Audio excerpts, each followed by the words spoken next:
Sveiki visi ralio fanai, ralistai arba tiesiog užklydę žiūrovai. Sveikinimai su neseniai prasidėjusiu Lietuvos ralio sezonu. Na, tikrai smagios varžybėlės buvo ir manau nemažai žmonių užsikabino ir pagalvojo, galbūt ir aš norėčiau pralėkti ralio trasomis. Na, o tai geriausia pabandyti padaryti mini ralio čempionate. Tai būtent čia ir pakalbėsiu apie tai, kiek kainuoja Lietuvos mini ralio čempionato etapas.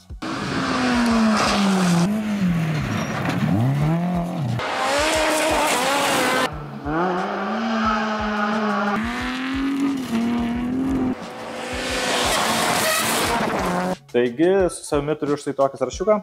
Nėra jis labai ilgas, bet čia surašyti pagrindiniai dalykai, ko mums šiandien reikia apžvelgti. Vidutiniškai apskaičiavau, kiek mums kainavo tam tikri dalykai praėjusio sezono etapo metu. Na ir pagrindinės Lietuvos automobilių sporto federacijos arba trumpiau LAS kainas įkainius tam tikrų paslaugų. Na ir pradėkime nuo dalyko, be kurio nėra įmanoma startuoti Lietuvos mini ralio čempionate. Tai yra nacionalinės kategorijos C licencija, kurią jums reikės įsigyti, išsilaikyti.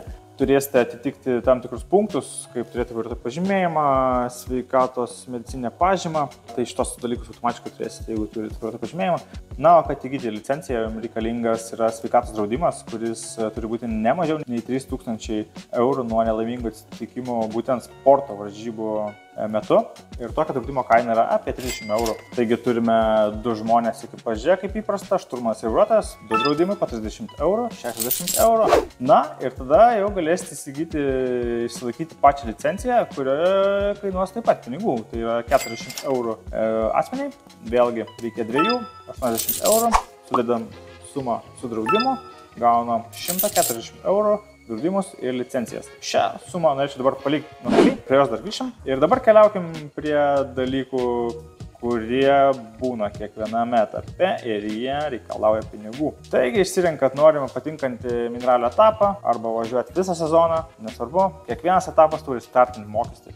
Jis yra apibrėžtas federacijos, negali būti didesnis, bet, patikėkime manim, nebus ir mažesnis. Tai šiuo metu šį sezoną startinis mokestis mini ralio čempionato etapui yra 230 eurų. Praėjusią sezoną jis buvo 200, šiek tiek pabrango, bet gera žinia, kad naujokams, pirmą kartą dalyvaujantiems šiame čempionate, startinis mokestis yra 200 eurų. Tai šiokia tokia paguoda, bet jeigu dalyvausite sekantį sezoną, tai yra antrą sezoną, jums jau vėl bus įprastas startinis mokestis. Na ir išsirinkę etapą, nusprendžiate įvykti, na ir planuojatės kelionę, o kad kelionė įvyktų, reikia kuro automobiliui. Kuro reiks susirašymui, kuro reiks ir sportiniai automobiliai. Priklauso labai šitas dalykas nuo kur jūs gyvenate. Mūsų atveju mes bazuojamės Kaune, tai visus etapus yra gana patogu nuvykti ir gana panašus atstumas. Na ir vidutiniškai mūsų ekipažai praėjusią sezoną kainuodavo apie 40 eurų nuvykimas, susirašymai ir grįžimas namo. Automobiliui sportiniai, 20 litrų gal sunaudojam, gal mažiau kartais, tai vėlgi, kadangi kuro kainos keičiasi, tai kyla, tai krenta, tai labai sunku apskaičiuoti, bet, tarkime, 30 eurų sportiniai automobiliai ir sudėkim su palaikymo automobiliu, turim 70 eurų kūrui per varžybą. Ir priartėjom prie dalykų, kuriuos galima ir išbraukti, ir palikti, ir čia galim sutaupyti pinigų. Priklauso, kaip jūs elgsitės. Traliukas. Mes naudojam traliuką, bet ne visose etapuose. Kaip ir minėjau, esam Kaune, tai būna etapų Kėdainiuose, Ukmergėj ir tai nėra toli, nesiekia 100 km ir tokius etapus važiuojam su sportiniu automobiliu ir tiesiog lydim sportinio automobiliu su palaikymo automobiliu.